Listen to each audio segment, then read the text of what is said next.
Kabupaten Kupang merupakan salah satu kabupaten di Provinsi Nusa Tenggara Timur yang memiliki wilayah administratif yang sangat luas, yakni 21 kecamatan, 176 desa, serta 12 kelurahan.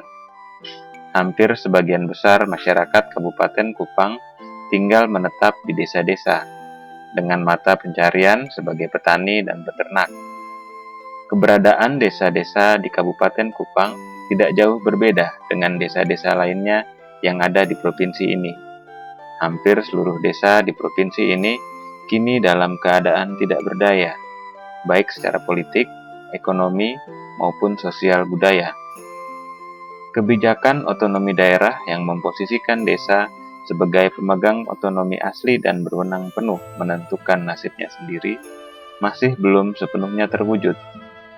Banyak desa yang terpaksa harus mengemis kepada kabupaten. Itu pun belum ada jaminan untuk dipenuhi.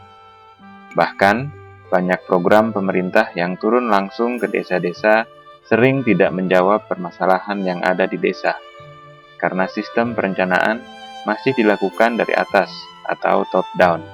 Nah, persoalan selama ini adalah perencanaan pembangunan itu tidak menempatkan desa sebagai unit perencanaan yang otonom.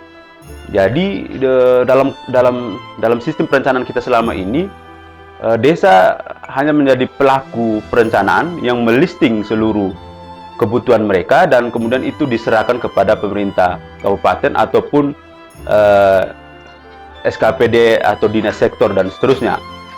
Implikasinya adalah mereka tidak memiliki keputusan untuk bisa menentukan apa sebetulnya yang menjadi kebutuhan mereka dan apa sebetulnya yang bisa dibiaya di level desa. Nah, saya kira di Kabupaten Kupang, problem selama ini adalah menyangkut tiga hal. Yang pertama, kewenangan desa belum jelas. Yang kedua, keuangan desa masih sangat lemah. Yang ketiga, sistem perencanaan kita masih berpusat di kabupaten dan belum menempatkan desa sebagai unit perencanaan yang otonom. Kalau kita mengacu pada Undang-Undang 32 tahun 2004, sebetulnya kewenangan yang dimiliki oleh desa itu kan paling tidak ada tiga. Ya. Yang pertama, kewenangan asli. Yang kedua, kewenangan yang diberikan oleh pemerintah kabupaten. Dan yang ketiga, kewenangan dalam konteks tugas pembantuan. Walaupun sudah ada undang-undang sebagai dasar hukum yang mengatur tentang desa maupun tentang perencanaan pembangunan di desa, toh dalam prakteknya masih banyak desa di Kabupaten Kupang yang melaksanakan musyawarah perencanaan pembangunan desa tanpa melibatkan seluruh komponen masyarakat yang ada di desa. Musyawarah perencanaan desa atau biasanya disebut Musrembangdes hanya dijadikan acara seremonial dan formalitas belaka yang belum mencerminkan semangat musyawarah yang bersifat partisipatif. Di bawah tahun 2010, sebelum terjadi pendampingan lembaga bengkel Atek, saya sebagai seorang sekretaris desa, sebagai pengelola administrasi di kantor desa, memang benar saya mengalami kesulitan. Fakta lainnya adalah masih ada aparat di desa, baik itu kepala desa, sekretaris desa, hingga BPD, yang masih belum memahami tentang apa itu RPJMDes, serta bagaimana cara membuat dokumen RPJMDes sebagai pedoman dalam pembangunan di desa selama 5 tahun ke depan.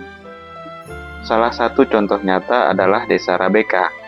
Akibat rendahnya SDM aparat di desa dalam membuat laporan pertanggungjawaban penggunaan ADD tahun anggaran 2009-2010 kepada pihak pemerintah, mengakibatkan dana ADD untuk Desa Rabeka triwulan berikutnya dinyatakan hangus. Otomatis, pembangunan dan pelayanan kepada masyarakat nyaris lumpuh akibat ketiadaan dana. Tahun 2010 sebenarnya kita sudah bersemangat untuk membangun kantor desa dengan dana ADD yang ada, tetapi mengalami satu hambatan, yaitu hangus. Yang terjadi pencairan itu hanya untuk tunjangan aparat saja. tetapi untuk pemberdayaan punya menjadi hangus. Realita ini yang membuat desa tidak memiliki posisi tawar yang kuat terhadap pemerintah. Rasa keprihatinan kita tentu saja tidak cukup dalam respons realita ini. Perhatian dan dukungan yang sungguh dari berbagai komponen dalam desa sendiri maupun elemen-elemen dari luar yang memiliki kepedulian terhadap desa mutlak diperlukan. Berbagai bentuk intervensi konstruktif akhirnya menjadi pilihan untuk meretas jalan penyelesaian berbagai persoalan menuju kemandirian desa.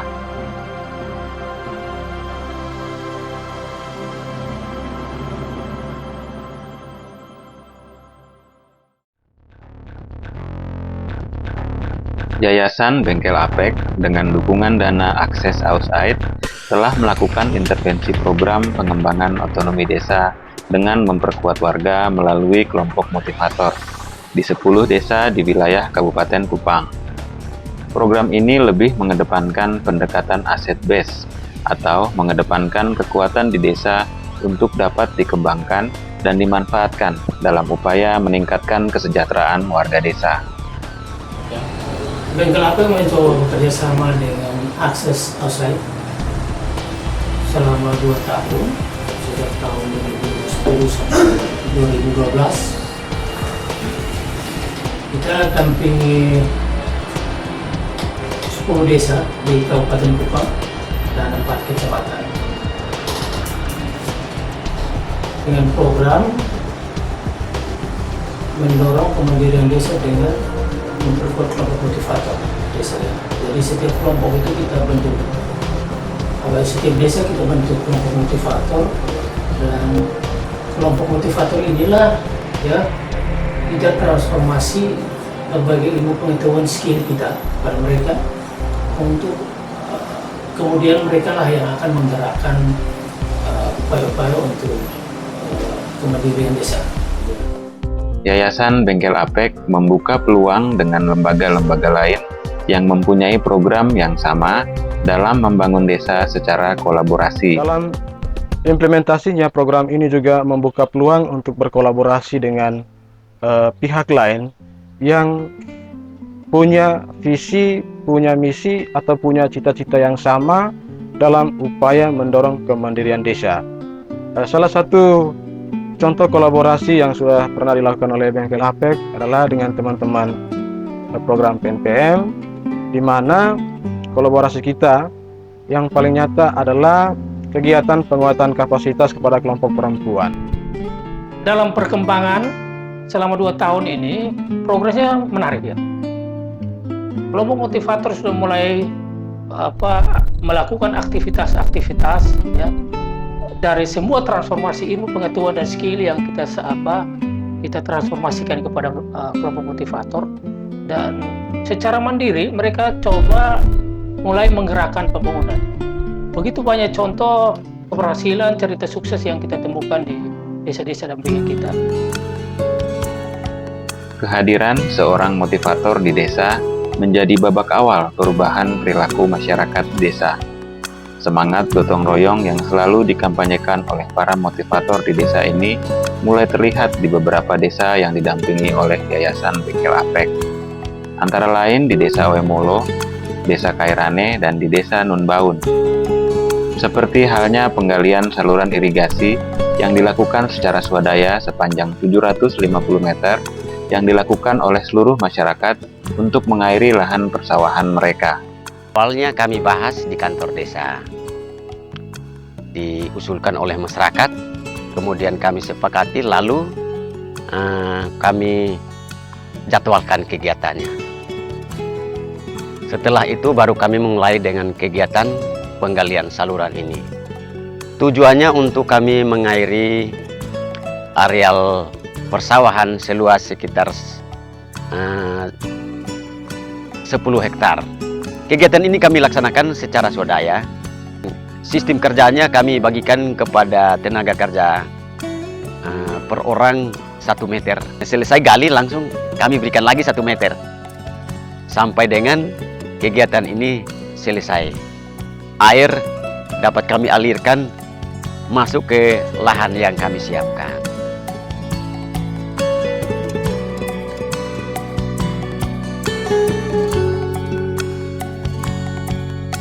Di Desa Nunbaun, partisipasi warga masyarakat tidak sebatas pada lahan pertanian saja.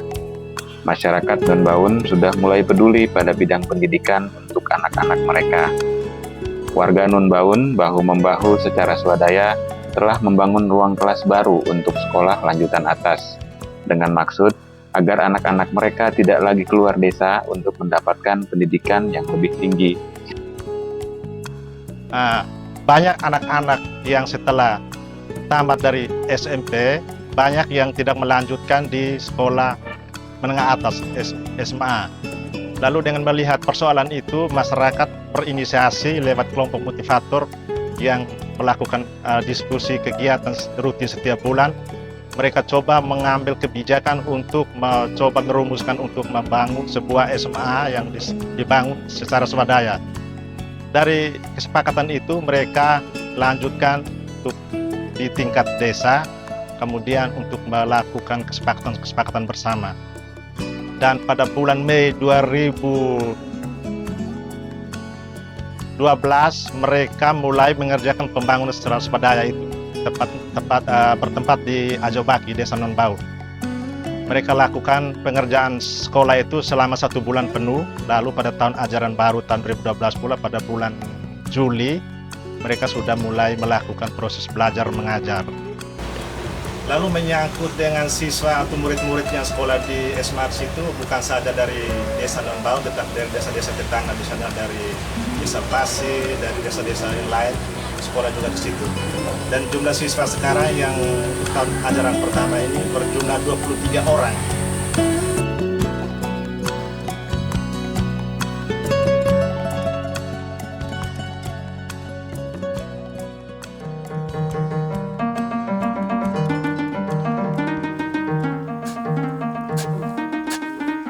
Warga desa Kairane hingga kini masih berpegang teguh pada aturan-aturan yang ada secara turun-temurun, seperti Banu, yaitu aturan yang melarang warga desa untuk tidak mengambil hasil lahan mamarnya sebelum waktu yang ditentukan dalam setiap bulannya, seperti kelapa, pinang, dan lain-lain. Dialog dan berembuk bersama untuk melakukan suatu kegiatan di desa adalah hal yang sering dilakukan oleh warga desa bersama pemerintah di desa. Warga desa Kairane juga terlibat aktif dalam setiap kegiatan pembangunan yang dilakukan secara swadaya. Selain peraturan desa yang ada sebagai aturan bagi semua warga masyarakat, juga ada kesepakatan-kesepakatan yang dibuat oleh warga sendiri. Sehingga apabila ada warga desa yang melanggar akan dikenakan sanksi-sanksi. Misalnya jika ada warga yang tidak ikut dalam kegiatan bersama di desa, diharuskan membayar dengan sejumlah uang sesuai kesepakatan yang dibuat oleh mereka sendiri. Kami sepakati semacam ada satu peraturan khusus lagi. Jadi umpamanya ada kegiatan perkirakan selama 1 minggu atau 2 minggu, tapi pasti ada yang tidak hadir. Nah itu kami buat semacam satu aturan bahwa kita kalau tidak ikut itu kita harus bayar sekian, kita harus bayar berapa. Jadi nanti mereka sepakati di luar dari para perdes yang ada.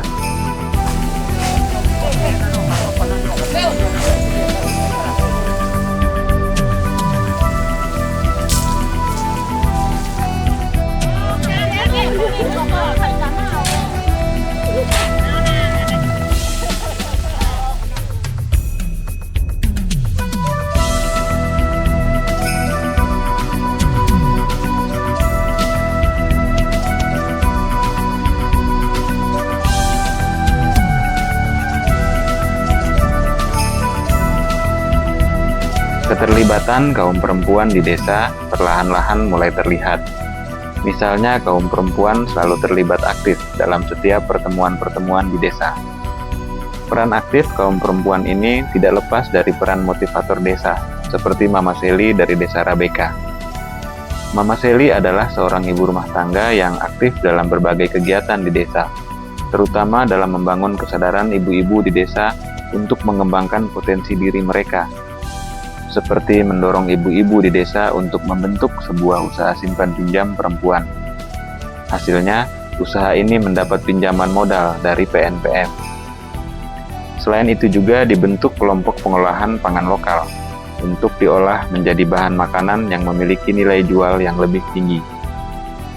Setelah mendapatkan ilmu-ilmu atau pengalaman-pengalaman lewat bengkel APEK, saya mulai tergerak untuk memfasilitasi ibu-ibu yang lain. Dan perubahannya yaitu kita sempat membuat kelompok SPP, simpan pinjam, dan kita mendapatkan bantuan dana dari PNPM itu sudah 2 tahap. Tahap pertama 21 juta, tahap kedua 50 juta, dan sudah selesai dikembalikan, dan sedianya akan direalisasi tahap yang ketiga itu 150 juta. Dan setelah kelompok SPP, kita menggabungkan diri di situ lagi dan kita membuat kelompok pengolahan bahan pangan lokal. Karena kita menilai bahwa kalau kita petik jual, nilainya tidak sama dengan petik olah baru jual. Seperti keripik pisang ini juga, lewat sharing pengalaman, mereka membagi pengalaman dan kita hanya mencoba dan ternyata jadi. Keberhasilan lainnya adalah terbentuknya kelompok tenun ikat di desa. Awalnya kaum perempuan di desa melakukan tenun secara sendiri-sendiri. Namun setelah mendapat pendampingan dari para motivator di desa, kaum perempuan mulai bekerja secara kelompok. Peran lain yang dilakukan Mama Seli adalah mengkampanyekan agar kaum ibu-ibu di desa bisa memanfaatkan lahan pekarangan mereka untuk ditanami dengan berbagai macam sayur-sayuran dan buah-buahan. Ada kelompok-kelompok tenun ikat juga yang mulanya mereka kerja perorangan, tapi setelah difasilitasi mereka mau bergabung dan hasilnya seperti yang baru-baru dipamerkan di sana. Melalui komunitas posyandu juga saya mengarahkan ibu-ibu untuk memanfaatkan lahan pekarangan untuk tanaman sayur-sayuran dan juga buah-buahan di sekitar pekarangan. Selain kelompok perempuan di Desa Rabeka, ada juga kelompok lansia yang dibentuk di Desa Kairane. Jumlah anggota lansia yang bergabung dalam kelompok ini sebanyak 7 orang. Salah satu tujuan dibentuknya kelompok lansia adalah untuk meningkatkan pendapatan para lansia yang ada di desa. Terbentuknya kelompok lansia ini tidak lepas dari peran para motivator dan pemerintah Desa Kairane. Mulai dari pembukaan lahan hingga penanaman, para lansia ini selalu didampingi oleh para motivator yang ada di Desa Kairane. Sebagai ketua kelompok motivator, dan pada tahun pertama itu saya membina lansia ada 7 orang lansia, ditambah dengan kelompok motivator, kami ada membuka lahan kurang lebih 1 hektar, gunanya untuk meningkatkan pendapatan mereka. Karena ketiadaan lahan, akhirnya para motivator bersama anggota lansia meminjam lahan milik warga untuk dijadikan kebun lansia. Kami minta tanah sawah tadahan yang ada, yang orang punya, yang mana kami bersihkan, dan di situ kami menanam jagung. Dan dari hasil jagung itu kami menjual dan dibagikan ke kelompok lansia itu untuk menambah pendapatan ekonomi. Selain mereka makan, dan juga untuk mereka mungkin bisa beli garam, beli gula, sabun. Selain membina kelompok lansia yang ada di desa, masih ada 4 kelompok tani lainnya yang dibina oleh para motivator di Desa Kairane. Selain itu juga, para motivator ini memiliki kebun yang ditanami dengan berbagai macam tanaman seperti jagung, ubi, kacang-kacangan, sayur-sayuran, dan sebagainya. Berkat dukungan dari semua lapisan masyarakat yang ada. Kemudian pemerintah juga menyambutnya dengan baik. Sehingga kami sendiri sebagai motivator juga punya lahan masing-masing yang juga menghimpun anggota-anggota masyarakat yang tenaganya masih bagus untuk terlibat juga dalam kegiatan seperti ini, seperti kelompok lansia itu sendiri. Selain sukses dengan kebun lansianya, di tahun 2012 ini, kelompok tani Tua Naek dari Desa Kairane telah mengharumkan nama Provinsi Nusa Tenggara Timur di tingkat nasional. Dalam kontes tingkat nasional yang diikuti 32 provinsi di Indonesia yang digelar di Naibonat pada bulan September 2012 lalu, bawang varietas tuk-tuk yang dikembangkan oleh kelompok tani Tua Naek dari Desa Kairane terpilih menjadi juara 1 nasional. Yang buat saya merasa bangga itu terutama tanaman bawang ini. Karena dari 32 provinsi waktu itu bawang yang kita bawa ini hasilnya karena bagus dan juga buahnya atau umbinya ini besar sehingga kami dikategorikan sebagai juara 1. Keberhasilan ini merupakan hasil kerja keras dari semua anggota kelompok serta keberanian untuk melakukan uji coba teknologi yang mereka dapatkan. Selain itu juga, tanaman bawang ini hanya menggunakan pupuk alami, seperti pupuk kandang maupun pupuk cair. Lain desa, lain pula ceritanya. Di desa Owemolo misalnya, sejak setahun lalu, para motivator yang diketuai oleh kepala desa ini membentuk sebuah kelompok tani yang diberi nama Kelompok Sehati. Jumlah anggota kelompok ini sebanyak 29 orang yang terdiri dari laki-laki dan perempuan. Berkat kerja keras serta lobi-lobi yang terus dibangun oleh para motivator bersama pemerintah desa Owemolo, kelompok ini mendapat bantuan dana sebesar 330 juta rupiah dari Dinas Pertanian dan Peternakan Kabupaten Kupang. Tahun yang lalu sampai dengan tahun ini 2012, kami mendapat dana dari Dinas Pertanian Peternakan Kabupaten Kupang. Kami langsung serahkan kepada badan pengurus kelompok dan mengelola sendiri dengan besar dana itu 330 juta. Kegiatan itu dilaksanakan untuk pembelian sapi, pembangunan sebuah rumah kelompok, rumah kompos, lalu kegiatan kompos, juga kegiatan pembelian sebuah mobil. Saat ini ada 5 bidang usaha yang dijalankan oleh Kelompok Sehati. Anggota sebanyak 29 orang, punya jenis usaha ada 5 jenis, yaitu peternakan, pembuatan pupuk kompos, mol kelapa, pembuatan pakan ternak, dan barang-barang kelontok. Di Kelompok Sehati sekarang itu dengan sendirinya kelompok perempuan ikut terlibat dengan mereka punya sub kelompoknya memproduksi minyak kelapa juga tenun ikat. Itu dengan dana yang ada yang sama, yaitu 330 juta itu.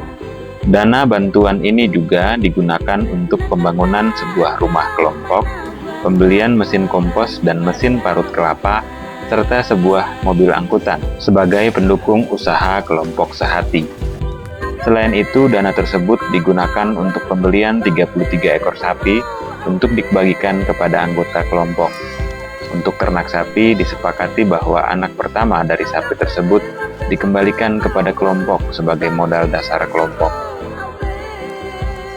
Kesepakatan kami dengan anggota bahwa setelah sapi yang dipelihara oleh anggota ini sudah beranak, anak pertamanya diserahkan kepada kelompok sebagai modal dasar, sedangkan anak kedua dan seterusnya adalah milik anggota. Terbentuknya Kelompok Sehati ini tidak lepas dari dukungan dan partisipasi warga masyarakat, karena adanya transparansi dan keterbukaan dalam pengelolaan keuangan yang dilakukan oleh pengurus kelompok. Ini sampai artinya terlaksana itu hanya karena atas berkat partisipasi dari masyarakat, dan partisipasi itu bisa ada karena adanya transparansi, ada keterbukaan dari badan pengurus terhadap dana yang ada terhadap anggota kelompok. Salah satu perubahan di masyarakat yang berkaitan dengan strategi pembangunan di desa adalah inisiatif membentuk sebuah forum yang bertujuan menyalurkan berbagai aspirasi masyarakat yang selama ini tidak tersalurkan. Forum ini kami bentuk atas inisiatif dari beberapa orang yang datang dari berbagai macam desa. dan peserta ini datang dari desa-desa binaan beberapa LSM. Dan kami bentuk forum ini namanya JAKET, Jaringan Kemandirian Desa. Forum ini kami manfaatkan untuk bisa memperjuangkan berbagai macam aspirasi masyarakat yang selama ini tidak tersalurkan. JAKET adalah sebuah forum pergerakan yang memperjuangkan dan melindungi desa dari ketidakadilan yang terjadi selama ini. Para anggota JAKET ini juga berasal dari desa-desa binaan Bengkel Apek maupun desa-desa binaan LSM lainnya. Hingga kini, jumlah anggota forum ini sebanyak 40 orang anggota dari berbagai desa di 4 kecamatan di wilayah Kabupaten Kupang. Latar belakang para anggota forum ini pun berbeda-beda, mulai dari tokoh masyarakat, tokoh agama, tokoh perempuan, tokoh pemuda, para anggota BPD, serta pemerintah desa. Ada beberapa isu penting yang menjadi target perjuangan dari forum JAKET ini, antara lain bidang pendidikan, kesehatan, ekonomi, sosial budaya, serta perencanaan dan pembangunan di desa. Advokasi kami caranya dengan kami mengundang pemerintah. Dalam hal ini misalnya masalah di tingkat kabupaten, kami mengundang Pak Bupati, mengundang Ketua Dewan, lalu kami diskusi bersama berkaitan dengan isu-isu yang terjadi di Kabupaten Kupang. Dan jaringan ini ada badan intinya ada di Kabupaten Kupang, dan jaringan kecamatan itu namanya Korwil, Koordinator Wilayah. Sehingga sistem kerjanya ketika ada informasi, kami hanya langsung mendapat informasi dari Korwil, lalu kami bahas untuk kami melaksanakan itu. Untuk kegiatan ke depan, sementara kami merancang berbagai macam kegiatan untuk kami melaksanakan berbagai macam program yang sudah kami sepakati bersama. JAKET ini juga sudah dilibatkan dalam berbagai macam kegiatan, bahkan kemarin kegiatan untuk pembahasan rancangan undang-undang tentang desa, jaringan yang diwakili oleh JAKET itu hadir untuk memberikan masukan-masukan di DPR. Hasilan lainnya adalah terpenuhi kebutuhan air bersih di Desa Rabeka. Hasil kerja keras para motivator desa dalam melakukan lobi-lobi kepada pemerintah kabupaten akhirnya terwujud, di mana pemerintah membangun 2 unit embung mini di Desa Rabeka untuk memenuhi kebutuhan air bersih masyarakat. Hasil yang kita dapatkan ya selama program 2 tahun ini, seperti misalnya desa-desa yang sudah cukup lama air tidak terpenuhi, tapi dengan kerjasama jaringan antara 3 desa sampai di 3 kabupaten kemudian didorong, maka sudah terpenuhi air bersih ya. Kalau kemudian Kehadiran Yayasan Bengkel Apek di desa telah membawa perubahan-perubahan di dalam masyarakat. Gereja misalnya sangat mendukung keberadaan Bengkel Apek.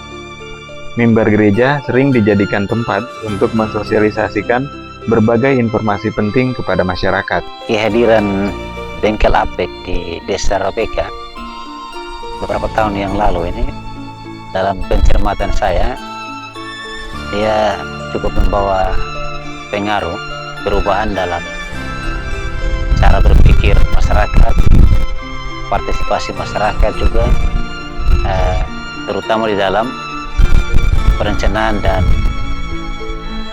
mengikuti berbagai program-program yang berjalan di desa ini. Saya mencontoh kalau soal perencanaan, itu masyarakat dengan antusias bisa mengemukakan apa-apa persoalan-persoalan mereka, pergumulan mereka, kebutuhan mereka, dan kemudian bersama-sama mencari misalnya latar lalu jalan keluarnya bagaimana. Jadi ada dampak yang cukup bagus di mana masyarakat mulai memikirkan kebutuhan real mereka dan wilayah desa ini. Karena itu gereja dan Bengkel Apek, terlepas saya sebagai sebagai motivator, tapi basis 2 lembaga ini gereja sangat menyambut baik ya dengan Bengkel Apek di desa ini. Karena kami juga mendapat banyak informasi yang berguna bagi ya semacam penyedaran jemaat sekaligus masyarakat ya. Jadi tidak sekedar soal kehidupan beriman, tapi yang terutama juga soal kehidupan bagaimana memperjuangkan hak mereka, bagaimana juga